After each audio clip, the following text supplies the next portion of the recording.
I hope you all are doing well, and today I am going to discuss with you some more question about ratio and proportion. Okay, so firstly हम ratios के बारे में पढ़ रहे हैं. proportion की अभी बात हो नहीं रही है, लेकिन चैप्टर का नेम क्या है, रेशो एंड proportion. ठीक है, तो यहाँ पे हमें क्या करना है, if x ratio y, x is to y is equal to 2:3 and 2 is to x is equal to 4:8, then find the value of y. आपको y की वैल्यू फाइंड आउट करनी है. ठीक है, अब जो हमें गिवन है, अब देखो यहाँ तो x y है, यहाँ तो निकल नहीं सकता क्योंकि ना तो x की वैल्यू है ना y की वैल्यू है. बट यहाँ पे देखिए, यहाँ पे ओनली x की वैल्यू ही निकाल सकते हैं. 3 टर्म आपको गिवन है, 1 टर्म की तो निकाल नहीं सकते हैं. Very easy. ठीक है, तो किस वे में निकालेंगे देखते हैं. यहाँ पे आप इसे कैसे राइट कर सकते हो भाई, आप लिख सकते हो 2/x.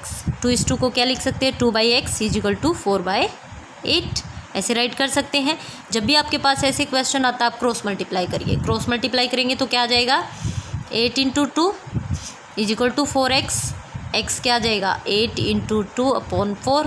4 1 जा 4, 4 2 जा 8. इट मीन्स x की वैल्यू क्या आ जाएगी आपके पास, x की वैल्यू आ जाएगी 4. राइट, इट मीन्स x की वैल्यू अगर आपके पास आ गई है तो अब तो ईजी हो गया क्वेश्चन. अब यहाँ पे रख दीजिए x is to y is equal to 2:3. अब मैं x के प्लेस पे क्या रखूँगी, 4, क्योंकि मेरे पास 4 की वैल्यू आ चुकी है, x की वैल्यू आ गई यहाँ पे. ठीक है, तो यहाँ पे रखेंगे हम वैल्यू, तो वैल्यू रख देंगे यहाँ पे 4/y is equal to 2/3. Again cross multiply करेंगे, क्या आ जाएगा भाई, 3 × 4 is equal to 2y. y is equal to क्या आ जाएगा, 3 × 4, और ये 2 यहाँ पे मल्टीप्लाई, यहाँ के डिवाइड, 2 1 जा 2 2 जा. राइट, तो y की वैल्यू कितनी आ जाएगी आपके पास, 3 2 जा 6. It means value of y is 6. ठीक है, तो यहाँ पे हमारा क्वेश्चन नंबर फर्स्ट कंप्लीट होता है. इसी तरह का एक क्वेश्चन और डिस्कस करते हैं. यहाँ पे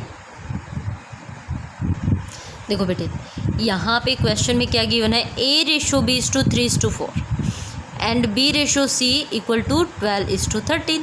देन फाइंड a/c. ठीक है, a/b equal to 3:4 and b/c is equal to 12:13. Then find ac. Means a और c, b दोनों में कॉमन है. राइट, इसकी मैं आज आपको ऐसी ट्रिक बताने वाली हूँ, इससे इजी आपको कभी मिला नहीं होगा. राइट, देखो a/b दिया है, अभी a/b लिखिए. ओके, देन b/ दिया तो b के नीचे b ही लिखना, b के नीचे b ही लिखना, b/c. ठीक है, इस फॉर्म में आपको लिखना है. अब आपको रेशो गिवन है, इसी फॉर्म में आप अपनी रेशो लिखेंगे. 3:4 है, 3:4. सेकंड क्या है, 12:13. बात समझ में आई. अब देखो ये है तो ये भी b और ये भी b, इस हिसाब से तो दोनों इक्वल होने चाहिए. बट यहाँ तो 12 है, यहाँ 4 है, तो क्या करेंगे हम, इस 4 को भी 12 बना देंगे. ठीक है, 12 बनाने के लिए मुझे क्या करना पड़ेगा भाई, 3 से मल्टीप्लाई करना पड़ेगा. 12 तो हो गया, लेकिन इसको 3 से किया है तो क्या मैं इसको नहीं करूँगी. हमेशा याद रखना, अगर एक रेशो के साथ आप कुछ भी कर रहे हो तो आपको सेकंड के साथ भी वही करना है. राइट, तो यहाँ पे क्या है, 3 3 जा 9 लिख दीजिए. 9 रेशो दोनों इक्वल हो गई, दोनों इक्वल हो गई. यहाँ पे भी 12, यहाँ पे भी 12 हो गया, तो आपके पास क्या आ जाएगा, 12 × 30. तो रेशो क्या आ गई आपकी, 9:12:13. तो AC की निकालनी है, तो ये किसकी रेशो आ गई, ABC. AC की निकालनी है तो AC की लिख दीजिए 9/30. बात समझ में आ गई, वेरी इजी. कितना इजी था, है ना. लेकिन जब आप इसको a/b, b/c फिर क्रॉस मल्टीप्लाई करोगे, उस वे में करोगे ना, हमेशा फंस जाओगे. इससे इजी कोई पैटर्न नहीं होता रेशो फाइंड आउट करने का स्पेशल.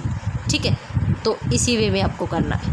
इसी तरह का एक क्वेश्चन और डिस्कस करते हैं. यहाँ पे क्वेश्चन है बेटा, a/b is equal to 2:3.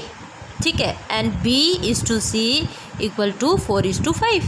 Then find a/b/c. Again क्या करेंगे, वही प्रोसेस जो मैंने अभी बताया था.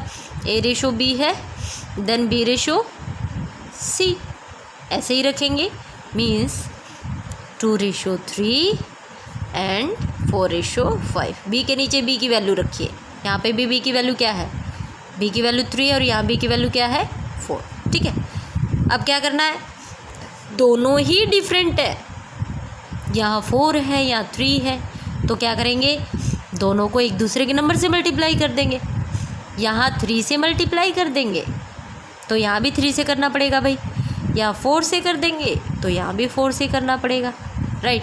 तो क्या बना लिखते हैं, 4 2 जा 8 रेशो 3 4 जा 12, 3 4 जा 12 रेशो 5 3 जा 15। क्या बनी, ए रेशो थी, बी रेशो थी, और ये किसकी वैल्यू है, सी की। तो ए बी सी क्या है आपके पास, ए रेशो बी रेशो सी क्या आ गया भाई, आपके पास आ गया 8 12 15। वेरी इजी है ना, कितना इजी था। तो ये सबसे इजीएस्ट मेथड होता है मेरे हिसाब से, और अगर आपको समझ में आएगा तो आपके हिसाब से भी बहुत ईजी रहा होगा, ठीक है। तो आपको एक्सरसाइज करनी है, इसी तरह के क्वेश्चन है, आई होप आपको समझ में आए होंगे, इसी मेथड से ट्राई करना, ओके।